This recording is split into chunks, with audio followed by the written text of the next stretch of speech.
BSc first year. कल हमने chapter number 3 के चाप अवकलज का सूत्र पढ़ा था कि चाप के अवकलज की लंबाई का अवकलज। अब पढ़ते हैं अपन पदिक समीकरण के बारे में। ध्रुवांतर रेखा यानी कि दूसरा, फर्स्ट ए तो पूरा हो गया और इसका क्या होगा इसका चैप्टर, तो इसका दूसरा चैप्टर कौन सा है, ध्रुवांतर रेखा। पहले देखो सूत्र को पढ़ो, वैसे इसका डेरिवेशन मैंने करा दिया था। अब देखो इसका फॉर्मूला, उसका एक बार वापस रिवीजन के लिए लिखा देती हूँ कि ध्रुवांतर रेखा तथा स्पर्श रेखा के मध्य कोण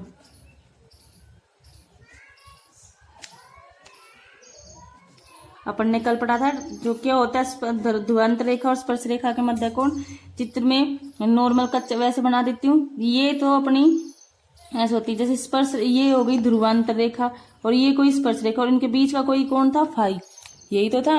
और फाई क्या लेंगे, कोई भी ले लिया तो क्या आ जाएगा, ये तो फाई कोण इसके है कि ध्रुवांतर रेखा ये वाली और स्पर्श रेखा ये वाली, इसके मध्य कोण फाई। इसको किससे शो कर देते हैं अपन, tan फाई से।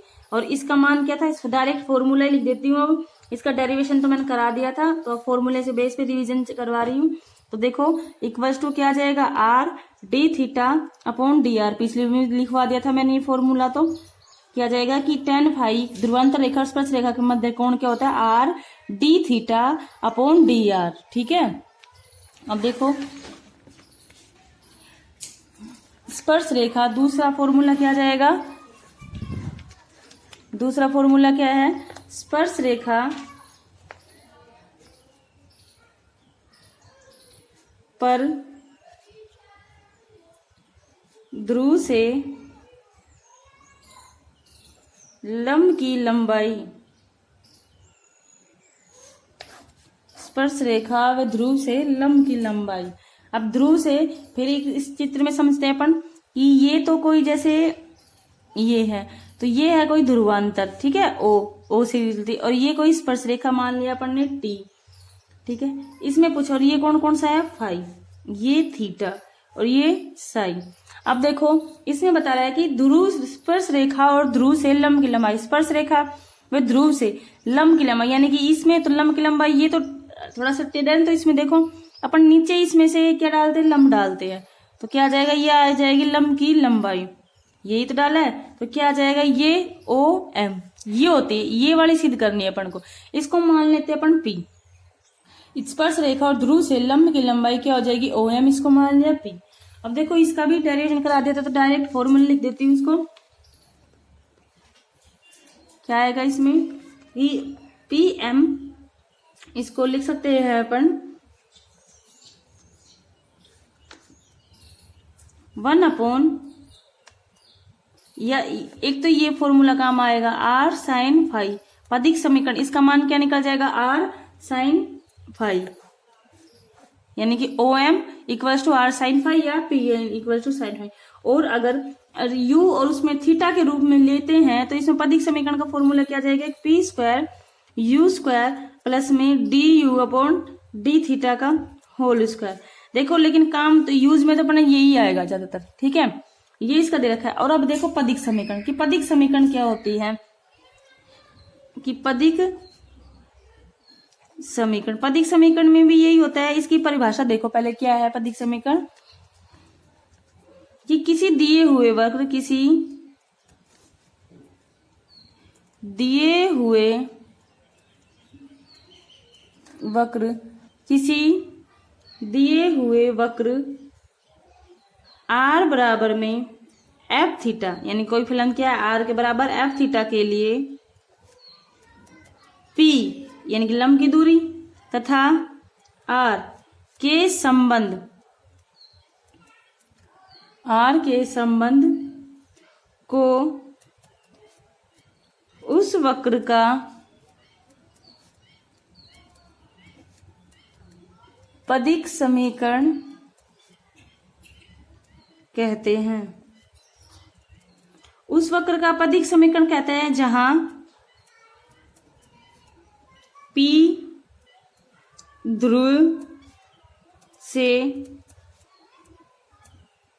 वक्र के किसी बिंदु P पर खींची गई, वही है किसी ध्रुव पर किसी P बिंदु पर खींची गई स्पर्श रेखा की लंबाई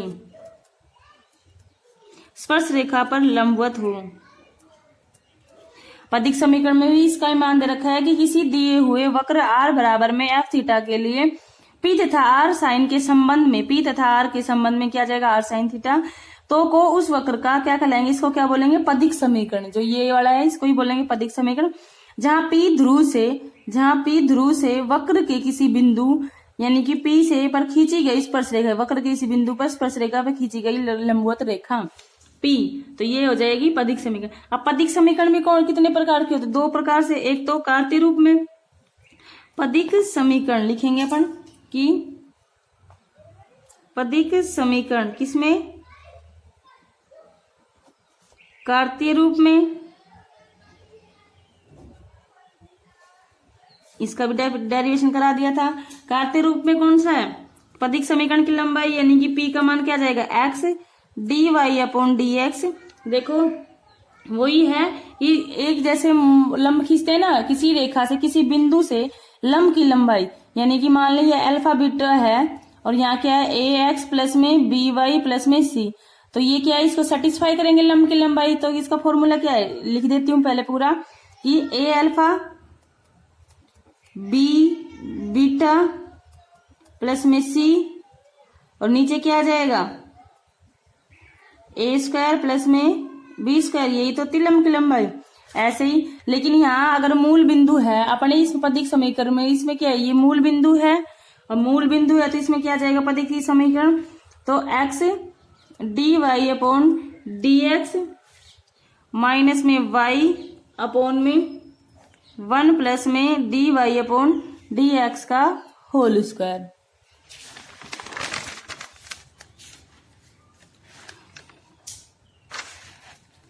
अब क्या है पदिक समीकरण का कार्तीय ध्रुवीय के रूप में।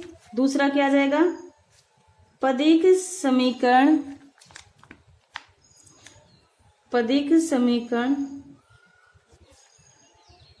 ध्रुवीय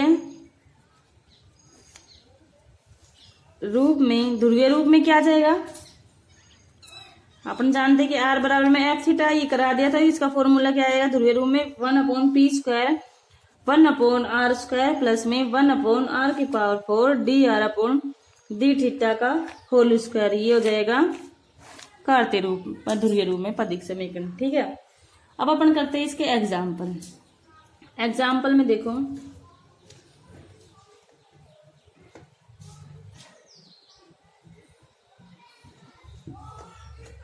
ये वाला जो एग्जाम्पल है, फर्स्ट एग्जाम्पल है, थर्ड है जो इम्पोर्टेंट है। देखो थर्ड एग्जाम्पल जो इम्पोर्टेंट है वो कराती हूँ पहले। एग्जाम्पल नंबर थर्ड क्या है कि परवलय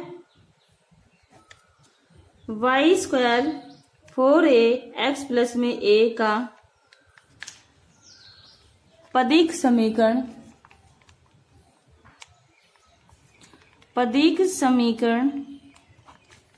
ज्ञात कीजिए। अब पदिक समीकरण ज्ञात करना है, किस में दे रखा है ये x और y में, इसका मतलब कार्तीय रूप में। तो कार्तीय में लंब की लंबाई का फॉर्मूला लगाएंगे अपन। तो देखो y स्क्वायर आंसर में क्या हल में लिखेंगे अपन, y स्क्वायर 4ax प्लस में a दे रखा है, तो इसका दोनों x के सापेक्ष dy/dx निकालेंगे ना। फॉर्मूला देखते हैं वही कि x dy/dx में, तो क्या निकाल लेंगे, x के सापेक्ष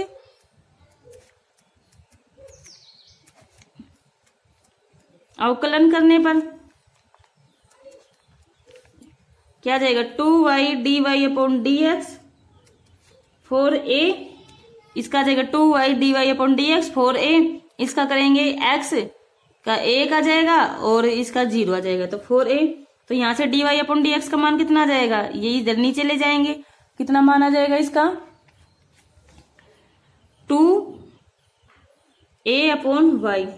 स्पर्श रेखा परवलय के बिंदु x y के स्पर्श रेखा का समीकरण। देखो अपन जानते हैं कि स्पर्श रेखा का समीकरण, एक बिंदु से गुजरने वाली स्पर्श रेखा का समीकरण कितना होता है कि अपन लिखते थे y-1 और D Y D X X minus x1, ये तो लिखते थे। अब यहाँ y है तो है ही, और माइनस तो क्या लिखेंगे इसमें, ये इधर लेके आएंगे तो क्या आ जाएगा 2y dx minus y1 dx equals to क्या आ जाएगा इधर x dy minus x1 dy, यही आएगा। एक मिनट इसका मान रख देते हैं अपन, y minus y1 2a upon y, यही तो आएगा y1, इसको बड़ा y मान लेते हैं, इसको कंफ्यूजन नहीं होगी, इसको छोटा y, इसको छोटा, और इसको x और x। अभी y इधर लेके आएंगे तो क्या आ जाएगा y माइनस में y स्क्वायर 2ax माइनस में क्या आ जाएगा 2ax, तो इसको लिख सकते हैं अपन 2ax प्लस में y प्लस में सबको इधर ले आएंगे तो y स्क्वायर माइनस में 2ax equals to 0, 2a equals to में x में 0। अब देखो, अब ये इस ऐसे आ गया तो इसको देखो लंब की लंबाई की ज्ञात करना है। मूल बिंदु से लंब की लंबाई, P मूल बिंदु से लंब की लंबाई, लंब की लंबाई मूल बिंदु से है, इसका मतलब x का मान 0, y का मान 0, c का मान ही तो आएगा। तो इसमें क्या लिख देंगे यहाँ पे y स्क्वायर माइनस में 2x और अपन में a स्क्वायर b स्क्वायर, यानी कि 4a स्क्वायर प्लस में y स्क्वायर, और 4a प्लस में y स्क्वायर है, इसको लिख सकते हैं अपन y स्क्वायर का मान समीकरण से लिख देंगे, यानी कि जो वक्र दिया हुआ है 4ax प्लस में 4, क्योंकि हम जानते हैं कि क्या दे रखा है y स्क्वायर बराबर में 4ax प्लस में a, यहाँ से 4a स्क्वायर माइनस में 2x अपोन में क्या आ जाएगा 4ax स्क्वायर प्लस में 4ax प्लस में 4a स्क्वायर। अब इधर लिखेंगे तो 2 ये कट जाएंगे तो इसमें 2ax प्लस में 4a स्क्वायर अपोन में 8a स्क्वायर प्लस में 4ax, तो क्या आ जाएगा p स्क्वायर, दोनों का गुणा कर लेंगे तो क्या आ जाएगा, इसमें काट के तो क्या आ जाएगा ax प्लस में 2a, तो r स्क्वायर का मान है इसमें, तो r स्क्वायर का मान क्या आता है x स्क्वायर प्लस में y स्क्वायर, तो x स्क्वायर प्लस में 4ax प्लस में 4a स्क्वायर, तो क्या आ जाएगा x प्लस में 2a का होल स्क्वायर। तो इसमें p स्क्वायर का बराबर मान क्या आ जाएगा कि a r। ठीक है, ये होगा इसका सॉल्यूशन।